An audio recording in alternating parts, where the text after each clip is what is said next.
اللہ کے نبیوں کی شان بہت بڑی ہوتی ہے، یاد رکھو، اللہ نہ کرے، اللہ نہ کرے، یعنی آپ اس لیے بعض علماء نے کہا کہ اگر ایک آدمی نے 70 سال نماز نہیں پڑھی تو اس کی وجہ سے اس کو ہم کافر نہیں کہیں گے، لیکن میرے سرکار کی ایک بال کی بھی توہین کی تو کافر ہو جائے گا۔ کتنی بڑی بات ہے۔ اللہ فرماتے ہیں میرا مدنی میرے حق میں کوتاہی کرے تو میں معاف کرنے کے لیے تیار ہوں، لیکن تیری شان میں کوتاہی کرے پھر اس کو میں معاف نہیں کرتا۔ اتنا بڑا مقام ہے میرے مدنی پاک کا۔ اچھا، اسی لیے بعض علماء نے تو یہاں تک بھی لکھا ہے کہ حضرت ایوب علیہ السلام کے بارے میں جو آتا ہے کہ وہ اندھے ہو گئے، انہوں نے کہا یہ بھی نہ کہو، اندھا ہونا بھی توہین ہے۔ آدمی کہے یار یہ تو اندھا ہے، کوئی آدمی غلطی کرے تم بھی کہتے ہو ڈانٹ کے اندھے ہو، دیکھتے نہیں، دیکھ کے نہیں چلتے ہو، تو یہ توہین کا لفظ ہے۔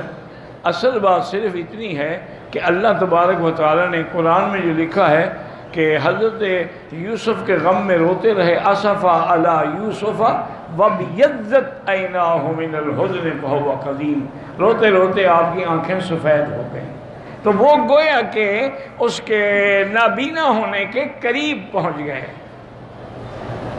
بعض علماء نے کہا کہ چونکہ حضرت یوسف نے بھی فرمایا تھا کہ اذهبوا بقمیصی ھذا فالقوه علی وجه ابی یأت بصیرا، نے کہا بصیر تو اعمیٰ کے مقابلے میں ہوتا ہے، تو نظر کم ہو جائے تو وہ بھی تو وہی ہو گئی ہے بات، ایک آدمی نظر اتنا کم ہو جائے کہ اس نے قریب کے بغیر دیکھ ہی نہیں سکتا۔ اس لیے ہمیشہ انبیاء کی شان میں کبھی کوئی ایسے لفظ کے بارے میں سوچا بھی نہ کریں۔ اس لیے علماء دیوبند نے اپنے کتابوں میں لکھا ہے کہ جو بندہ مدینہ پاک کے کھجور کو توہین کے طور پہ کھجڑی کہہ دے وہ کافر ہو جاتا۔ واللہ اعلم۔ جن کو تم وہابی کہتے ہو، تم تو خیر عاشق ہو نا ماشاءاللہ۔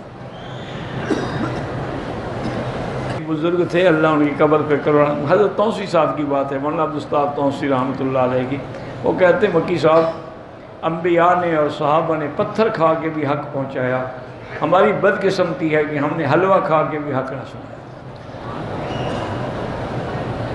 ٹھیک تھے، کٹھے ہم پڑھتے تھے، وہ کہتا مکی صاحب ان بدعتیوں کا قصور کوئی نہیں، حلوہ جو ہے نا وہ چیز ہی ایسی ہے کہ پلستر ہو جاتا ہے منہ پر، حق نکل ہی نہیں سکتا۔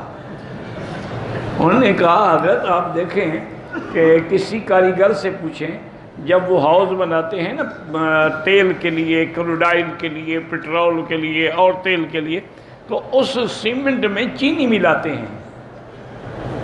سیمنٹ میں جب چینی مل جائے نا پھر کوئی لیکیج نہیں ہوتی وہاں سے۔ انہوں نے کہا کسی مستری سے پوچھ لیں۔ تو جب وہ پتھر کو بند کر دے دیے تو حلوہ بندہ ہے یا کیسے بند نہیں ہوگا؟